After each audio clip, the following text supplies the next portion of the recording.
வாக்காளர்னா எல்லாமே இரட்டை வாக்காளர், போலி வாக்காளர். அதுல யாரெல்லாம் உண்மையான வாக்காளரை தவிர்த்து மீதி எல்லாம் வாக்காளர் பட்டியலில் இடம்பெற்றிருக்கிற அத்தனை பேருமே போலி வாக்காளர் தான் கருதப்படுவாங்க. 21 ஆண்டு காலமா இந்த எஸ்ஐஆர் பணியை மேற்கொள்ளல. அதனால இறந்தவர்கள் எல்லாம் தேர்தல் நேரத்தில் உயிர் பெற்று வந்து திமுக காரனால ஓட்டு போட ஆரம்பிச்சாங்க. அதுதான் பதறாரு, கதறாரு. ஆக இது நாள் வரை இறந்தவர்களை வைத்து நாம் வெற்றி பெற்று வந்தோம், போலி வாக்காளர்களை வைத்து வெற்றி பெற்று வந்தோம். இப்போ அதற்கு ஒரு இடையூறு வந்துட்டது. நீ எஸ்ஐஆர் பணி மேற்கொள்ள விட்டால் அது வாக்காளர் பட்டியலில் உண்மையான வாக்காளர் தான் இடம்பெறுவாங்க. ஆக இறந்தவர்கள் இடம்பெற மாட்டாங்க, இரட்டை வாக்காளர் இடம்பெற மாட்டாங்க, வீடு மாறி குடியேறியவர்கள் இடம்பெற மாட்டாங்க. இப்படிப்பட்டவர்கள் தான் இன்றைய தினம் கணக்கெடுத்து இன்றைக்கு ஒரு பட்டியல் அறிவிச்சிருக்கிறாங்க.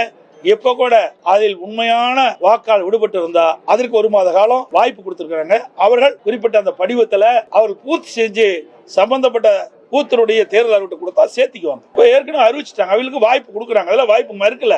ஆக வேண்டுமென்றே திட்டமிட்டு திராவிட முன்னேற்ற கழக தலைவர் இன்றைய முதலமைச்சர் எதை எதிர்க்க வேண்டும் என்ற நோக்கத்துல தான் பேசிட்டு இருக்காரு ஒழிய இதுல என்ன குறைபாடு இருக்குது? இது எல்லா கட்சிக்குமே பொதுவானது. உண்மைக்கு மாறாக இருக்கின்ற வாக்காளர் பட்டியலில் விடுவிக்க வேண்டும் என்பதுதான் எங்களுடைய நோக்கம். உண்மையான வாக்காளர் தான் வாக்காளர் பட்டியலில் இடம்பெற்று தேர்தல் நேரத்தில் வாக்களிக்க வேண்டும் என்பது எங்களுடைய நிலைப்பாடு. அதன் அடிப்படையில் இதை வரவேற்கிறோம்.